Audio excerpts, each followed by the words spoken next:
Hello and welcome to the Mortal Realms. This Warhammer Age of Sigmar beginner set has everything you need to start your journey into one of the many amazing worlds of Warhammer. I'm here to help you to build your models, but also to teach you the basics of painting your models if you want to add some character. So let's get started. In this set, you get a lot of models, and it might be overwhelming, but don't worry. I'll walk through all the steps. Building miniatures is therapeutic and rewarding, and is a big part of the Warhammer hobby. These models are what we call easy to build. They push off the sprue frame, push together, and require no glue or tools at all. So let's get what we need on our table. You get 5 Stormcast Eternal Liberators, armoured warriors of the God King Sigmar, and their mighty hammers and shields. You also get 20 Skaven Clanrats, skittering and deadly creatures with different weapons, and one even has a banner. Now you know what you have, let's start building one of those liberators. Looking at the handbook, there is a how to build section that has steps for each model in the set. As you can see, there are numbers associated with each piece on the sprue frame. These are the parts that we need to build this first model. Now we have found part 1, you can see there is a small arrow on this piece of the sprue. If we gently push our thumb against that, the plastic will come loose from that connection point. Then we can carefully remove the piece from the rest of the sprue with a small amount of force. There you go, and now we can do the rest for the other pieces. Just click and gently push away from the sprue. With our 4 pieces ready, we can look back at the construction guide for this first liberator to put it together. It's super important to follow the instructions, so all the pieces fit in order. By looking at this first box, we have to push part 1, the back, and part 2, the hammer arm, together. There are pegs that will pop into these holes, so they stay together as we build. Then we can do the same with part 3, the front, and part 4, the head. Then we should be at the stage where we can see both these halves with blue areas. The blue indicates there is a small step to complete before moving on. This is why it's super important to read the whole guide for the model before popping the pieces together. And now we can pop those 2 parts together, then add part 5 and 6 for the other arm and shield in the same way. Now the Liberator is ready to pop on its base. This Liberator fits on a 40mm round base. These bases have holes that the pegs of the foot can go into, so align both feet to stand on the base and then you can easily pop it on. You can see there are small pieces of scenery to fill the spare hole, so just pop that in the hole too.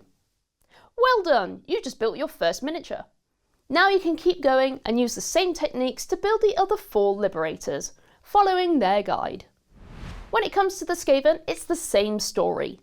These smaller models may have less pieces, but they have thinner parts, so be really careful when pushing them off the sprue. All the Skaven fit on the 25mm bases once you have built each model. Now you can see how much character these Clanrats have. The leader has this massive blade and the musician has a little bell. Once you have all your models built and popped on their bases, you have the start of 2 fighting forces, ready to paint. But first we need to set up our painting area. Make sure you've got a hard, stable surface to paint on, just like the table we built our models on, and a covering for it, to prevent any damage in the event of a paint spillage. Don't worry, we've all done it. Something like an old newspaper is really helpful.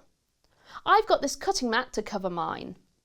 It's also handy to have some paper towels to dry off your brush and clear up any of those little spills. You'll need some clean water, an old jam jar or cup filled will do just fine. I'll be using one of our lovely water pots. Finally, we need something to use as a palette. An old plate or piece of cardboard will work just fine if you don't have a palette pad I have here. We'll also need a good light to paint in. So if it's daytime, make sure you have a lot of natural light. So if you have a lamp, that will help you see all the details as you paint. Great, now we're set up, we are ready to paint our models together. Painting is a key part of the Warhammer hobby. Some hobbyists paint their models to make them feel more immersive. Others paint to unwind and relax, while some fans just want to turn each model into a work of art. To get these models painted, I'll show you the basic techniques and steps to get these plain models to a bright and bold miniature ready to play with. For this guide, we'll be keeping the paint scheme super simple, so you can get all 25 models painted in no time, ready for your first game. Here are the paints you will be needing, and just a small base brush. You can find these items at your nearest Warhammer store or on warhammer.com. So we'll be starting with the Stormcast Eternals by undercoating them. To start undercoating, we'll take our Retributor Armour paint, give it a good shake and open the pot, making sure the tab clicks into the back so it stays open. Then we can pop some paint on our palette, just to make sure we don't have too much on our brush. Now we're ready to paint. When loading your brush, load the bristles no more than halfway, as it's seen here. Load up the brush with a small amount of paint from your palette each time. Then get your Liberator Prime model to undercoat. He's the leader with the plume on his helmet. Just hold him by the base. Make sure that you're comfortable with painting, with your elbows or wrists on the table, so you are stable when painting and you won't slip around. You can always move the model around too, getting into all the small gaps and under the shield. We'll apply one coat to the model fully, getting more thinned Retributor armour from the palette when you start to run out. The first coat we'll apply will look patchy, and that's totally fine. We don't want to overload and lose any of those details on the model. Just go around the whole model, making sure that you get every section covered with paint. You may find that it's easier to start in the middle of the body and work outwards, or start from top to bottom. It's really up to you how you apply your undercoat. Now we have our first patchy coat applied, we need to leave it to dry, cleaning off our brush between coats. This can take up to 10 minutes, so why not get a drink and have a read about what Stormcast Eternals are on page 9. Now that first coat is dried, we can get some more thin paint on our brush and apply a second coat. You may notice this time around the paint is sticking to the model much better, filling in those patchy gaps, and now the gold is looking a lot shinier. Then we can leave it to dry again and repeat the process one more time. These 3 thin coats of paint will give us a solid, smooth and shiny undercoat for our Liberator. Now you can repeat this undercoating technique for the rest of your Stormcast Eternals. You can either do this one model at a time or do a couple in a group. I'll be painting 3 of them in this guide. Some people find this is quicker and some prefer not to. It's really up to you. Now you've learnt undercoating, let's move on to learning about base coating and adding more colours. Base coating is very similar to undercoating, but you're adding a colour on top of an undercoat to add colour and show details. The first colour we'll be using for this is Lead Belcher, a great silver colour for our Liberators. For this step, we'll thin down our paint with a little bit of water, as it doesn't have to be as thick as our undercoat. Shake the pot, click it open, and pop the paint on the palette and thin with water, and mix with your brush. With this colour, we'll focus on the scale mail skirt, painting the front and back. We'll also paint the hammer head and spiked metal shaft connecting the hammer to the haft. With base coating, you'll need 2 coats to cover the undercoat with a solid finish. So apply the first coat to all the details, then allow time for it to dry. Then you can apply the second coat to get that shiny silver colour. Don't worry if you make a bit of a mess on the other areas right now. We'll all make a mess when painting, it's a part of the process. By having that undercoat applied, we have given this colour a great foundation to stick to, allowing our colours to be smooth and solid. So it's really worth the time to paint. A good habit to learn after using metallic paints is changing your paint water, so it's nice and clean. This makes sure that any paints you'll thin down next won't have these shiny bits mixed into them. We also advise this after using dark colours or any paints that are very vibrant. Now you have your Lead Belcher on and dry, we can apply another colour, just in the same way. Now we can add Kantor Blue to our Liberators, thin down on our palette. We'll use this colour for both shoulder pads, trying to avoid the gold trim on the top and the icons in the middle. You can use the tip of the brush to lightly get around those details. Then we'll also use this to paint the front of the shield, also avoiding the trim and icons. But don't worry, we can tidy up in a moment. We just want to make sure that we get those coats on with drying time between each one, creating a solid dark blue. Now we have a few colours down, we can tidy up any mistakes. You can tidy up at any time. Some people like to do it after every stage, but you do risk adding too much paint to a model. It's best to do it either after a few paints or right at the end of the base coating stage. To tidy up and fix mistakes, we just need to apply some thinned colour back over. For example, I got a bit of Kantor Blue on the trim of the shield, so I'll thin down some Retributor Armour and apply a small amount over the blue. It might only need one coat, but colours that are darker or much brighter may need a second coat. I'll tidy up the rest later once we're all done. Now our blue is dried and our mistakes corrected, you can see our mighty Liberators are coming to life. So let's keep going with a few more colours. Now you're getting the hang of base coating, we'll power through our last colours of our Liberator. Our next colour is Khorne Red, and for this we'll be using it on the Liberator Prime's helmet plume, the hammer handle, the dagger hilt, and any little gems found on the hammer head or shield fronts. These are very small details, so use the tip of the brush and we can tidy up any little smudges once dried. Remember to take your time. Painting is fun, and you'll want to make sure that everything is as perfect as it can be, so not rushing your work will lead to better results. Amazing work! We've almost got our models done, so let's keep going. This next colour only covers a few details, but it's still super important. Rakarth Flesh is a light base coat colour that we'll be using for the scroll on the Liberator Prime's shield. As this is a lighter colour of paint, you may even find that you need 3 coats to cover the gold undercoat. And this is totally fine. Just make sure that they are smooth and fully dry before you apply the next coat. We'll also use this for any parchment and rocks found on the models. There is also one that has a skull on the base. If you want any help where these details could be, you can see the images on page 10 of the Hammers of Sigmar. And now we can paint the last base coat on our Liberators. We'll be using Steel Legion Drab for the dagger scabbard and the belt around the back of the model. We just want to avoid the gold details on the ends of the scabbard and the dagger itself. If there's any dirt around the rocks, we can paint that too. Then we can also paint the shield strap around the arm and the front of the belt if you can. Seeing they are very small details and there is a lot of gold around them, you can always tidy back up once it's dried with Retributor Armour again. This is the best time to tidy up any of our colours, so tidy up those icons on the shield, the metal belt buckles and those tiny gems too. It's best to tidy up once you have all your base coats down in place and tidying up all at once, but it's really up to you when you do this. Just remember to take your time, keep the paint in the tip of the brush, and you'll be done in no time at all. And don't worry if the base is a bit messy, we have an extra step towards the end of the video to fix that.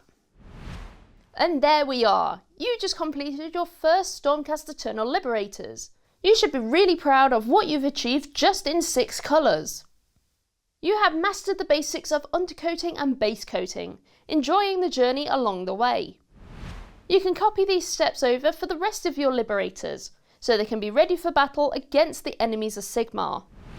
Talking about the enemies of Sigmar, we'll be looking at painting the Skaven next. And with what we have learnt with our Liberators, we have all the skills and knowledge that we'll need to make this a whole lot quicker and easier. For the Verminous Ratmen, I'll be painting the Claw Leader, Standard Bearer and Musician, but you can paint any amount in this sitting, it's really up to you. Remember, you have a lot of models, like 20 Clanrats to paint, so it's a lot easier if you break them up into smaller batches. 5 is a great number once you are happy with your paint scheme. Right, let's get started. The first thing we need to do is undercoat our Skaven with Rakarth Flesh. We'll be undercoating these miniatures in exactly the same way as the Liberators. We'll thin down our paint with fresh clean water so it's not too thick or too thin, and apply it to the models, making sure that we get into all the recesses and gaps. Then we'll leave that coat to dry and do the same thing with our 2 other Clanrats, or how many you're painting this time around. Then we can repeat the process 2 more times. Then we should have our Skaven undercoated with a smooth but solid colour. This will act as our sticking point for the rest of our colours, but actually it's the main colour for the skin and fur of the Skavens automatically. Remember to still take your time, even if you are excited and want to keep going. Patience is as important as practice when it comes to painting. Take a break if needed, as it's good to refresh yourself, even if it's just getting a drink and looking at what the Skaven are on page 13. Now our furry fiends are undercoated, we can start adding base coats. Seeing that we have done a lot of base coats on our Liberators already, this will be much easier now and you'll blast through this whole step in no time. We'll use Khorne Red for a few different details, such as the cloth they wear, the banner held by the standard bearer, and any little tongues poking out open mouths. There are some photos of clan rats on page 14 if you need to know where these colours go for each rat. As this paint is going over a lighter colour, you might find that the first coat dries slightly pink rather than red. That is totally fine. By the time you apply a second coat, that dark red tone will be there and much more solid. Right, now that our red is down, we'll change our paint water quickly and move on to our next colour. Next we'll move on to Steel Legion Drab. We'll use this on any wood found on the Skaven. This could be shields, weapon hafts and the banner pole. We'll also use this for any leather belts, pouches and straps. Just take your time as these are very small details. So if you slip and make a mistake, just wait for it to dry and then cover with Khorne Red now or when you have applied all your base coats. A few of the clan rats have small rocks or branches they are standing on or leaping off, so we'll paint those too with this colour. Here's some I did earlier out of my set. Don't worry if you get some on the base, we'll be tidying them up later. Now we have most of our colours down, we'll focus on the metals now with Lead Belcher. We'll use this for any weapons, the musician's bell and the icon on the banner. We'll also use this for any chainmail under the cloth and the edges of the shields and any armour as well. Now we have a nice solid silver that is all but one paint done. And this next colour is only on the Claw Leader. That last detail is the Stormcast helmet the Claw Leader is standing on, and for this we'll use a couple of coats of Retributor Armour. Even though this detail is only small and on one Skaven model, it really tells a story of a battle that has been fought right now in the age of Sigmar. And with that last paint dry, our Skaven clan rats are now done. Repeat the steps that we just completed on the rest of your Skaven and you'll have a whole horde of verminous ratmen ready to fight the mighty warriors of Sigmar. But there is one small step we can add that will really make our models look like they are fighting on the same battlefield, and also tidies up any mess on those bases. Even if you have multiple colours on that base, we can cover those little smudges and brush marks with a couple of neat coats of Steel Legion Drab. We'll go around all the model's feet and any of the details such as the banner pole end and rocks. Just be careful of the other details by taking your time when you apply this colour. We want to hide mistakes, not make more, but you can always tidy up any stray marks here or there. We want to avoid getting any of this colour on the sides of the base also, as we want to keep that in a black colour. But if you do get any on there, either wipe it off while it's still wet with a bit of damp paper towel, or if it's dried on from earlier, just paint the edges of the base too. It's really up to you. Just be careful and hold the model itself if you're doing so. And there we are! The mighty Stormcast Eternals and the sneaky and stabby Skaven, both ready to fight over the mortal realms. Get the gaming mat out and roll those dice. Even with a few paints and a bit of time, we got all these models from grey plastic into amazingly coloured characters. You learn to master the basics. Now you can take your painting even higher by learning even more. To find out where your journey goes next, we have a great playlist of painting essentials and lots of painting guides on the Warhammer YouTube channel. Or maybe you like to learn in person at one of our many Warhammer stores with our amazing staff. Wherever your Warhammer journey goes next, it will always be a blast. I hope you enjoyed this video and painting your models, and we hope to see you soon. Bye bye!